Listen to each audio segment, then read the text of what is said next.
हर रोज एक नई कहानी देखने के लिए चैनल को सब्सक्राइब करें और बेल आइकन दबाना ना भूलें। विनोद देर रात नशे की हालत में मोहन को लेकर उसके घर आता है। जैसे तैसे संभालते हुए उसके घर की डोरबेल बजाता है। तभी उसकी माँ सरला दरवाजा खोलती है और सामने अपने बेटे मोहन को नशे की हालत में देखकर कहती है, मोहन, तुझे क्या हो गया? तू नशा करके आया है क्या? अरे कुछ तो बोल। वो आंटी जी इसको। अरे आगे कुछ बोलेगा भी या फिर इसको पर ही अटका रहेगा? आंटी मैं वो। तू क्या मैं बकरे की तरह कर रहा है? और माँ आप भी कितना सवाल पूछती हो। कुछ नहीं हुआ है, वो तो मुझे थोड़ा चक्कर आ गया था, इसलिए ये मुझे घर छोड़ने आया है। अच्छा, लेकिन मुझे तो कुछ अलग ही मामला लग रहा है। मुझे पता नहीं ऐसा क्यों लग रहा है कि तू दारू पी कर आया है।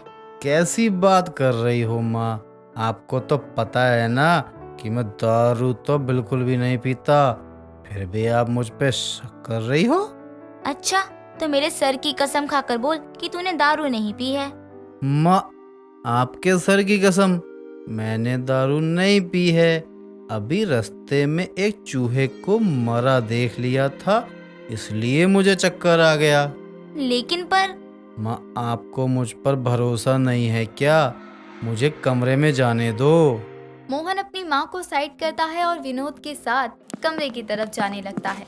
सरला दरवाजे पर खड़ी खुद से कहती है, कमाल है, आजकल के बच्चे चूहे के मरने पर बेहोश होने लग गए। मुझे पता है कि ये झूठ बोल रहा है, लेकिन इतना सफेद झूठ कैसे बोल लेता है?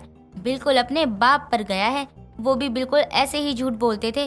खैर, मुझे तो अब नींद आ रही है।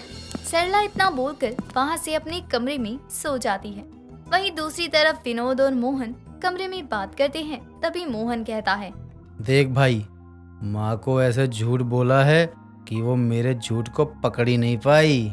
साले नॉन वेजिटेरियन इंसान, जो लड़का मुर्गे को राक्षस बन के खाता हो, वो लड़का एक चूहे को मरा हुआ देखकर बेहोश हो जाएगा। अबे भाई झूठ तो बोलागा सही से। भाई उस वक्त मुझे जो समझ में आया मैंने बोल दिया, और वैसे भी माँ को मेरी बातों पर विश्वास हो गया है। तू टेंशन ना ले अब। सच में तेरे जैसा झूठा मैंने आज तक नहीं देखा, जो अपनी माँ तक को नहीं छोड़ता। लेकिन देखियो, एक दिन तू फंसेगा। जानी, मेरा नाम मोहन है और मेरे पास झूठ का पिटारा है। एक झूठ पकड़ा जाएगा तो मैं दूसरा झूठ बोलने को तैयार रहता हूँ। हाँ, जिस दिन तेरे पिटारे की गांठ खुल गई ना, वो तेरे झूठ का आखिरी दिन होगा। तू साले ज्ञान मत दे, सर में वैसे ही बहुत दर्द हो रहा है, मुझे सोने दे। मोहन इतना बोलकर सो जाता है। वक्त गुजरता है और मोहन के ऑफिस में प्रिया नाम की लड़की आती है। प्रिया बहुत ही खूबसूरत थी। प्रिया को देखते ही मोहन उस पर अपना दिल हार बैठता है और उसके पास जाता है। Hello miss. Oh hello, I am Priya. Oh nice name. Priya, वैसे मेरा नाम मोहन है। लगता है आज ही ऑफिस में ज्वाइन किया है आपने। जी बिल्कुल, इस ऑफिस में मेरा पहला दिन है। वो क्या है ना, मैं कोई बात नहीं, इस ऑफिस के बॉस से मेरी बहुत अच्छी बनती है। अगर आपको किसी भी चीज़ की ज़रूरत हो तो बस मुझे बोल देना। आप तो ये मान लीजिए कि मेरा बॉस मेरे बचपन का दोस्त है। ये इतना झूठ क्यों बोल रहा है? इस ऑफिस की नई बॉस तो मैं हूँ। मुझसे पहले मेरी बहन बॉस थी और ये उसका दोस्त। कैसे? इतना सफेद झूठ। पक्का ये मुझे पटाने की कोशिश कर रहा है। चलो देखते हैं कब तक ये मुझसे झूठ बोलता है। हेलो मिस प्रिया, क्या हुआ? आप किसके ख्यालों में खो गई? आपको अपने बॉयफ्रेंड की याद आने लगी क्या? अरे नहीं, मेरा बॉयफ्रेंड नहीं है। वैसे मैंने सुना है इस ऑफिस का बॉस बहुत ही खड़ूस है, किसी से सीधे मुंह बात तक नहीं करती है। फिर वो आपसे?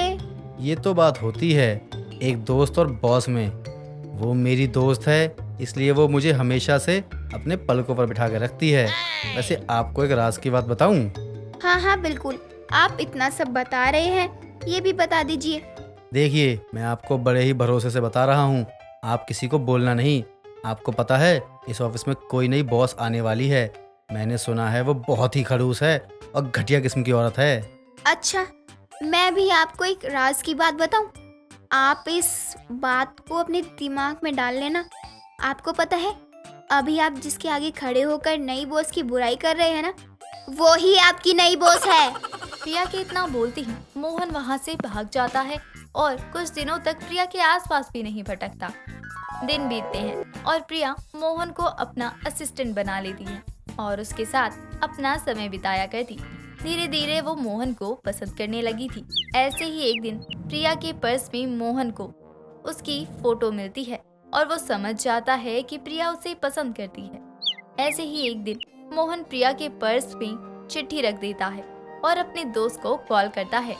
और मेरी जान कैसा है? क्या हुआ भाई, तू और मेरा हालचाल पूछ रहा है? सब ठीक तो है ना? वैसे खुश लग रहा है, क्या बात है, कोई लॉटरी लग गई क्या? बस यही समझ ले, मेरी बॉस मेरे प्यार में पड़ गई है। अब बस इजहार करना बाकी रह गया है। अच्छा, जब तक वो तुझे प्रपोज ना करे ना तब तक ज्यादा मत सोच। वो जरूर आएगी। चल अब पका मत मुझे, तेरी भाभी आती ही होगी अपने प्यार का इजहार करने। मोहन इतना बोलकर कॉल कट कर देता है। तो वहीं प्रिया अपने घर जाती है और फ्रेश होकर अपने पर्स से फोन निकालने लगती है।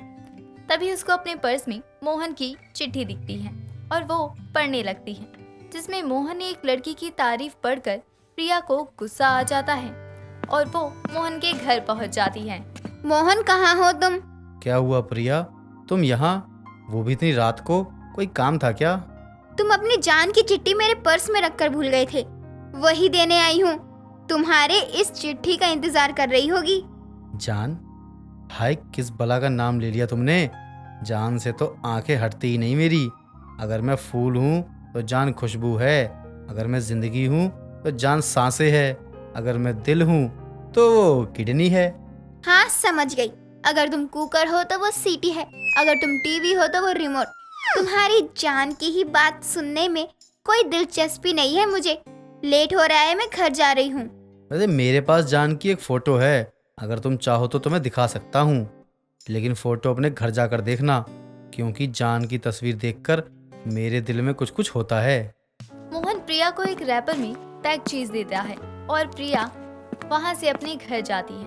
प्रिया के जाते ही मोहन खुद से कहता है, मछुआरा जाल फेंके और मछली ना फंसे, ऐसा तो हो ही नहीं सकता। इंतजार तो कल का है, जब पगली मेरे प्यार में पागल होकर मुझे प्रपोज करेगी। मोहन खुद से इतना बोलकर सोने चला जाता है और वहीं प्रिया अपने घर पहुंचकर खुद से कहती है, जान ये है, जान वो है। प्यार तो वो अपनी जान से करता है, मैं तो बस मीरा बनकर रह गई।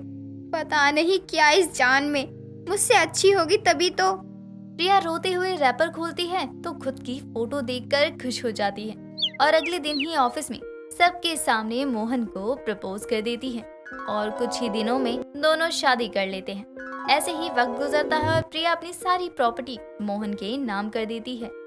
ऐसे में एक दिन विनोद मोहन के घर आता है। और मोहन कैसा है तू, और भाभी कैसी है? सब सही है, मैं तुझे कहता था ना, प्रिया मेरे प्यार में इतनी पागल हो गई है कि शादी के साथ साथ मुझे अपनी पूरी प्रॉपर्टी का मालिक भी बनाना चाहती है, और बना भी दिया। अच्छा एक बात बता, तू प्रिया से सच में प्यार करता है या फिर कोई और बात है? प्यार तो मैं प्रिया से बहुत करता हूँ, लेकिन उससे भी ज्यादा प्यार मैं उसकी प्रॉपर्टी से करता हूँ। उसको पटाने के लिए बहुत पापड़ बेले हैं मैंने। मोहन की ये बात प्रिया सुन लेती है और मोहन को थप्पड़ मारती है। तुम इतने गिरे हुए हो मुझे पता नहीं था। तुम मुझसे ज्यादा मेरी प्रॉपर्टी से प्यार करते थे। मैं तुम्हें और घर दोनों को छोड़कर जा रही हूँ। अपनी ये शक्ल मुझे कभी मत दिखाना। प्रिया इतना बोलकर घर छोड़कर चली जाती है और मोहन को अपनी गलती का एहसास होता है। तुझे देखकर ना मुझे एक कहावत याद आ गई, रुक गा कर बताता हूँ। कौन कहता है मुंह काला है झूठ का, सच है ये बोलबाला है झूठ का। दोस्तों अगर आपको ये कहानी पसंद आई तो इसे लाइक करें, शेयर करें और कमेंट करके बताएं कि कहानी में आपको सबसे अच्छा क्या लगा।